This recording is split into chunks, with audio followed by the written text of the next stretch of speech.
Bonjour et j'espère que vous allez bien. Dans cette nouvelle leçon, on va traiter un exercice très important pour les étudiants de terminale et sciences maths, PC et SVT. Donc, c'est un exercice qui aborde de déterminer les caractéristiques d'une bobine à travers un générateur GBF. Donc, c'est un exercice très important, je répète. Bon, voilà le schéma de montage. Donc, le schéma est constitué par un générateur de basse fréquence qui donne un courant d'intensité triangulaire. Donc, le courant, il est triangulaire. Donc, le courant, il est triangulaire. Et on a une résistance de valeur 6 kΩ. La bobine d'inductance, elle, est de résistance négligeable. Donc la résistance est négligeable devant grand R. Et on va visualiser à l'aide soit d'un oscilloscope à mémoire ou bien d'un système d'acquisition la tension UL. Donc la tension UL. Et aussi la tension UR. Donc, à la voie Y1, on voit la tension UL. Donc, je mets l'entrée ici et la masse ici. Et pour visualiser la tension UR et éviter le problème de masse, donc on est obligé d'inverser le sens de UR. C'est-à-dire, dans un circuit, généralement, on a une masse, une seule masse. Donc, je mets ici Y2 et ici la masse. Donc, on visualise la tension UR à la borne, à la voie Y2. La sensibilité verticale, donc l'oscilloscope contient deux sensibilités verticales. Donc la sensibilité verticale à la voie Y1 est réglée sur 0,1 volts par division, sur la voie Y2, 2 volts par division. Et la sensibilité horizontale, donc on a une seule sensibilité horizontale, c'est 1 milliseconde par division. Et on obtient ça. Donc, la tension triangulaire représente UR parce que UR il est proportionnel à l'intensité de courant. C'est-à-dire si on a le courant triangulaire, donc on a la tension UR triangulaire. Et la tension carrée représente la tension au bord de la bobine. Et voilà ce qu'on obtient sur l'oscilloscope. Donc, généralement, les questions qui se posent dans cet exercice sont, donc la première question, montrer que la tension UL est égale à moins L sur R dDUR sur dt. Donc, on commence toujours par l'expression du ER. Donc, faites attention. Donc, cette tension UR est égale à moins RI parce que le courant passe de même sens que la tension UR. Donc, on a I, UR de même sens.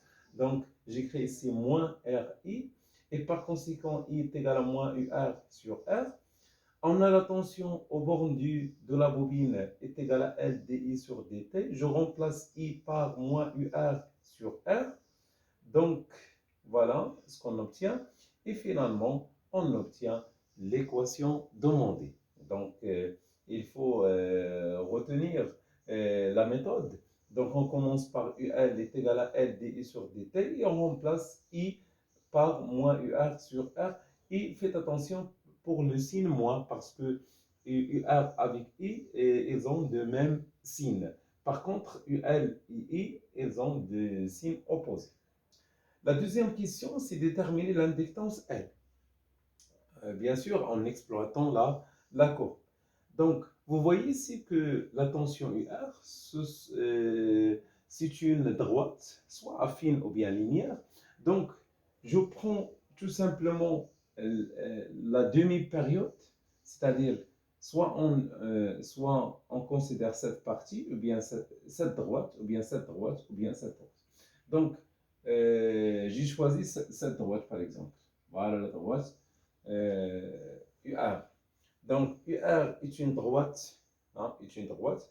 Donc, DUR sur DT représente la pente, c'est-à-dire le coefficient directeur. Donc, pour le déterminer, on choisit deux points. Donc, le point A, voilà le point A. Donc, je mets le stylo ici. Donc, le point A, par exemple, ce point-là. Ayant les coordonnées, on fait la projection. Voilà les coordonnées. Voilà l'origine O. Donc, pour A, il a comme abscisse, c'est moins 2 divisions. Donc, moins 2 divisions. Une division, deux divisions. Donc, moins 2 divisions. Et je dois multiplier par la sensibilité horizontale. Lorsqu'on a horizontalement, on multiplie par la sensibilité horizontale. Verticalement, on multiplie par la sensibilité verticale. Donc, pour l'ordonnée, voilà, son ordonnée, c'est 1, 2, 3. Donc, 3 divisions. 3 divisions. Voilà, div. Voilà, cette division. Voilà, division. Donc, on a 1, 2, 3. Et on multiplie par la sensibilité verticale où on voit UR. Donc, UR pour sensibilité verticale, 0,1. Hein? Plutôt 2 volts par division. Donc, 3 divisions fois 2, ça donne 6. Et on choisit un autre point comme celui-là. Donc, le point B, c'est 0, 0 parce que l'origine. Donc, le point B, 0, 0. Donc, c'est quoi la pente? C'est YB moins YA divisé par YXB moins XA, ce qui donne une pente négative parce que la droite elle est vers le bas. Donc, ça donne moins 3 10 à la puissance 3 volts par division. Volts par division. Donc, si on travaille sur cette partie, donc on considère UL cette partie-là. Donc, ce segment-là, il est constante. Donc, UL est une constante. Constante, voilà, UL. UL est égal. Donc, on a ici deux carreaux. Donc, deux carreaux en haut, parce qu'il y a 0.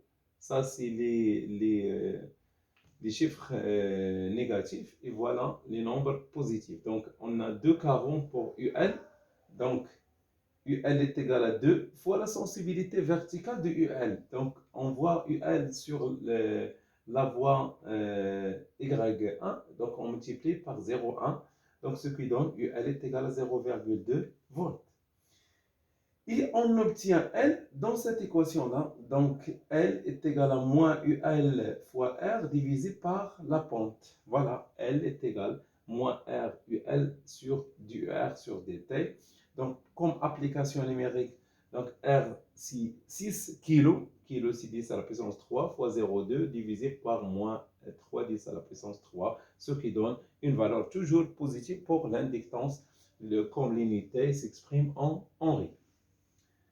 Il y a aussi la troisième question. La troisième question, c'est calculer l'énergie emmagasinée, c'est-à-dire stockée, maximale dans la bobine. Donc, on sait que l'énergie magnétique emmagasinée dans la bobine est égale à 1 demi LI au carré. Je remplace I par moins UR sur R au carré, ce qui donne 1 demi fois L04. Et la valeur maximale du UR, c'est cette valeur-là. Voilà, la valeur maximale, c'est 1, 2, 3. C'est-à-dire 6 volts divisé par R, 6 10 à la puissance 3, ce qui donne 2 10 à la puissance moins 3, moins 7 joules. Voilà pour cet exercice. C'est un exercice important et tu peux le mettre les examens. Voilà et merci.